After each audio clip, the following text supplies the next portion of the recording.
وہ جب بھی مدھم ہونے لگے یہ اندھیریاں آئیں گی.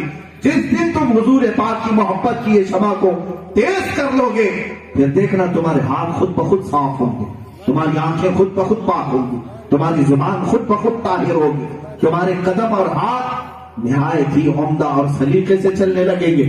عزیزان گرامی اوقات, ساری چیزوں کا دار و مدار اس رسول پاک کے نام اور ان کی محبت سے ہے. اس شمع کو بجھنے نہ دینا. میں آپ سے بات یہ کرتا ہوں, 3 جوان ایسے تھے جن کو ایک بادشاہ نے قید کیا اور ان سے کہا کہ تم دھرم پریورتن کر لو. ہو رہا ہے نا آج بھی. اور وہ دین حضور پاک صلی اللہ تعالی علیہ وسلم کے دیوان جوان تینوں سگے بھائی تھے.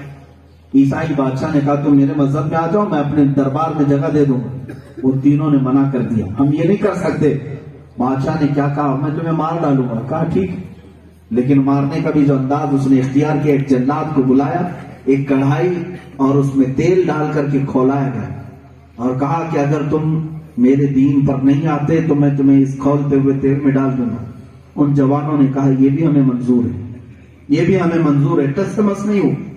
اس بادشاہ نے ان میں سے تینوں بھائیوں میں سے بڑے کو اٹھایا اور جلاد کے ہاتھ دیا کہ اسے اٹھا کر ڈال دیا. گرم پکتے ہوئے تیل میں اس شہزادے کو ڈال دیا. پورا جسم جل گیا اور ان کی روح نکل گئی. اس کے بعد دوسرے شہزادے کو اٹھایا اور اس کو بھی تیل میں ڈال دیا. کوئی ایک بھی ان میں سے اپنے دین سے ہٹنے کو تیار نہیں. تیسرا جو بچا تھا وہ 22 سال کا کڑیل جوان تھا. جو نوجوان مجھ سے سنتے ہیں تو یہ توجہ چاہتا ہوں. بہت سارے نوجوان یہ کہتے ہیں ابھی تو جوانی ہمیں کچھ کرنے دیا جائے. اے میرے عزیزو, یہ جوانی ہی تو ہے پوری زندگی کا مقصد. یہ اگر تم نے رسول پاک کی وفا کے لیے رکھا تو بڑھاپا تمہیں آ ہی نہیں سکتا. تم 80 سال میں بھی جوان ہی رہو, 90 سال کی عمر میں بھی جوان ہی رہو.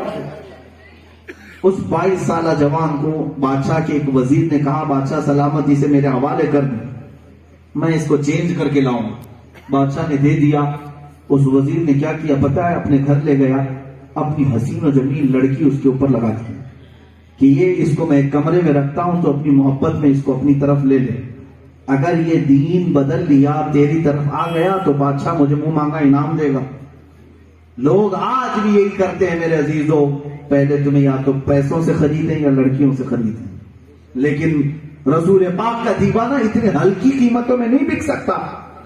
اب وہ جوان 22 سال کا اس وزیر کے گھر میں تو تھا. رات کے وقت جیسی وہ کمرے میں اکیلا ہوتا, اس کی بیٹی آ جاتی. وہ جیسی آتی اپنا مسلح بچھا کر سجدے میں چلا جاتا, دیکھنے کی نوبت نہ آئے. وہ کافی دیر تک بیٹھی رہتی اور پھر چلی جاتی. مہینہ گزر گیا, اس نوجوان نے آنکھ اٹھا کر نہیں دیکھا مہینے تک. اور 1 مہینے کے بعد وہ روزانہ اپنے باپ سے یہ وعدہ کر کے آتی تھی کہ ابھی بدل رہا ہے, ابھی بدل رہا ہے, بدل رہا ہے. مہینے کے بعد وہ آئی, جھلا کر کے کہا کہ اے ظالم, تو کون سی چیز کو دیکھنا پسند کرتا ہے؟ دیکھ میرے حسن کو. دنیا مجھے دیکھنے کے لیے قطار لگاتی ہے, بڑے بڑے بادشاہوں کے بیٹوں کے نکاح کے پیغام آتے ہیں, اور ایک تو ہے کہ مہینے بھر سے میری طرف دیکھتا تک نہیں. اس جوان نے چہرہ پھیرے بغیر جو جواب دیا نا, وہ جواب ہماری زندگی ہونا چاہیے. اس جوان نے کہا اے نوجوان لڑکی, تو واپس چلی جا, جو تو مقصد سے آئی ہے وہ کام پورا نہیں ہو سکتا, اس لیے کہ ان آنکھوں کو تو دھوکہ نہیں دے سکتی جن آنکھوں میں پہلے سے جمال مصطفیٰ بسا, جو اپنے حبیب پاک کا حسن دیکھا ہوا ہو اسے دنیا کا حسن خرید نہیں سکتا. تو واپس چلی جا. اتنا عزم, اتنا حوصلہ, اتنا یقین دیکھنے کے بعد وہ پگھل گئی اور اس کے بعد کہنے لگی اے جوان, پتہ نہیں مجھے کیا ہو گیا, میں خود تیرے دین سے محبت کرنے لگ گئی ہوں کہ تیرا دین ایسا ہے کہ تیرا دل اتنا پختہ کر کے رکھا ہے کہ تیرا دین کبھی کسی حسن پر بکتا نہیں. میں جس دین پر ہوں یہاں روز سودے بازی ہوتی ہے, لہٰذا میں اپنے گھر سے تھک چکی ہوں, تو اپنے ساتھ مجھے لے اور باہر چل. اس نوجوان کے پاس وہ مشربہ اسلام ہوئی, ایمان میں داخل ہوئی, اور اس نوجوان کو اس گھر سے لے کر راتوں رات نکل آئی کہ میں تجھے شہر سے باہر چھوڑاؤں گی, میرے باپ سے بچا کر, بادشاہ سے بچا کر. اب یہ جوان لڑکا, جوان لڑکی نکلے ہیں. توجہ چاہتا ہوں, شہر سے باہر نکلے تھے, اچانک گھوڑوں کے دوڑنے کی آواز آ گئی. یہ ایک درخت کی اوٹ کے پیچھے چھپ کر کھڑے ہو گئے. کہ دیکھا شاید بادشاہ کو خبر ہو گئی، وزیر نے بتا دیا ہوگا کہ یہ دونوں بھاگ گئے ہیں، ہمیں پکڑنے کے لیے پوری فوج آ رہی ہے۔ یہ درخت کے پیچھے سے چھپ کر کافی دیر انتظار کرتے رہے۔ وہ گھوڑے دوڑتے دوڑتے درخت کے قریب آ کر رک گئے، اور ان آنے والے سواروں میں سے ایک سوار نے اس کا نام پکار کر کے کہا، درخت کے پیچھے چھپا ہوا باہر آ جا، اس دوشیزہ کو بھی لے کر کے آ جا۔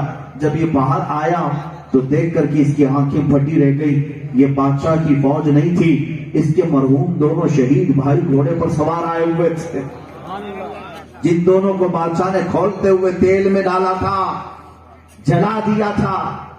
وہ دونوں گھوڑے پر سوار تھے اور ایک بڑی جماعت تھی۔ یہ سہم گیا اور اپنے بھائیوں سے پوچھا، بھائی جان آپ کیسے؟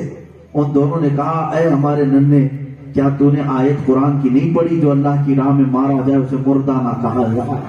اللہ نے ہمیں زندگی بخشی ہے، اور یہ جو جماعت تو دیکھ رہا ہے یہ اصحاب بدر اصحاب احد کی ہے، اور ہم آئے ہیں تیری برات بن کر، تاکہ اس سفر میں تو اجنبیہ کے ساتھ نہ جا سکے، تیرے نکاح میں ہم حاضر آئے ہیں، نکاح کے لیے حاضر آئے ہیں۔ میرے عزیزو، یہاں پر ایک بات میں کہتا ہوں، اس چھوٹے نوجوان نے روتے ہوئے پوچھا، بھائی جان جب بادشاہ آپ کو کھولتے ہوئے تیل میں ڈال رہا تھا، وہ منظر آج بھی میں نہیں بھول سکتا، کہ جیسی پکتے ہوئے تیل میں دو بھائیوں کو اس کے سامنے ڈالا گیا ہو، چمڑی جل گئی ہو، پورا جسم گل گیا ہو، اس وقت درد کتنا ہوتا ہے۔ وہ دونوں بھائیوں سے چھوٹا کہہ رہا تھا، دونوں کہتے ہیں، اے ہمارے ننھے بھائی، تجھے کیا خبر کہ تیل میں ڈالنے کے وقت درد کتنا ہوا؟ سن، تو درد کی بات کرتا ہے، ہمیں پتہ ہی نہیں چلا ہماری موت آئی کب، ہمیں تیل میں ڈالا کب گیا؟ کہا وہ کیسے؟ کہا جب جلاد نے اٹھا کر ہمیں کڑائی کی طرف اٹھایا تھا، سامنے تو حسن مصطفیٰ موجود تھا، وہ چہرے جمال جہاں آ رہا تھا، ان کے حسن کو دیکھنے میں ہم اتنے ماہو تھے کہ کب ہمیں ڈالا گیا اور کب نکالا گیا اس کا احساس ہی نہیں ہوا۔ اعلیٰ حضرت نے یہی تو فرمایا ہے، یوسف علیہ السلام کو دیکھ کر کے مصر کی عورتیں اپنی انگلیاں کاٹ لی، پتہ ہے انگلیاں ان کی کٹ گئی تھی، واقعہ بڑا طویل ہے، قرآن پاک میں بھی موجود ہے۔ زلیخا نے ساری عورتوں کو ایک ہاتھ میں چاقو اور ایک ہاتھ میں لیمو دیا تھا، اور حضرت یوسف علیہ السلام کو بلایا تھا۔ جب حضرت یوسف سامنے آئے، زلیخا نے ساری عورتوں سے کہا، اب اپنے اپنے لیمو کاٹو۔ عورتوں نے لیمو تو چھوڑ دیا، چاروں انگلیاں کاٹ لی، لیکن ایک انگلی کا بھی کٹنا میرے عزیزو درد ہوتا ہے۔ ان سے پوچھا گیا عورتوں سے کہ تمہاری چاروں انگلیاں کٹ گئی، تمہیں پتہ نہیں چلا؟ وہ عورتیں کہتی ہم جمال یوسف دیکھنے میں مصروف تھے، حسن یوسف دیکھنے میں مصروف تھی۔ عورتوں نے یوسف علیہ السلام کا حسن دیکھتے ہوئے انگلیاں کاٹ لی۔ اے جوانوں، قربان جاؤ، وہ حسن یوسف جس سے صدقہ پاتا ہے وہ میرے مصطفیٰ کا جمال ہے، وہ رسول رحمت کا جمال ہے۔ جب ہماری جانکنی کا وقت آ جائے، نزا کا وقت آ جائے، ڈر کس بات کا کہ روح کیسے نکلے گی؟ اگر سرانے وہ تاجدار مدینہ آ گئے اور اپنا چہرہ بے نقاب کر دیا تو پھر ہماری روح کے نکلنے کا بھی احساس نہیں ہوگا۔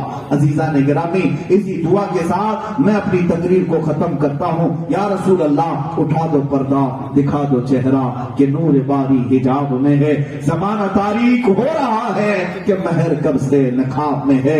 اے مسلمانوں، تمہارے لیے یہ نصیحت دے کر کے جاتا ہوں، پھر کے گلی گلی تباہ، ٹھوکریں سب کی کھائی کیوں، دل کو جو عقل دے خدا، تیری گلی سے جائے کیوں؟ آج لے ان کی پناہ، آج مدد مانگ ان سے، کل نہ مانیں گے قیامت میں اگر مان گیا۔ وآخر دعوانا ان الحمدللہ رب العالمین۔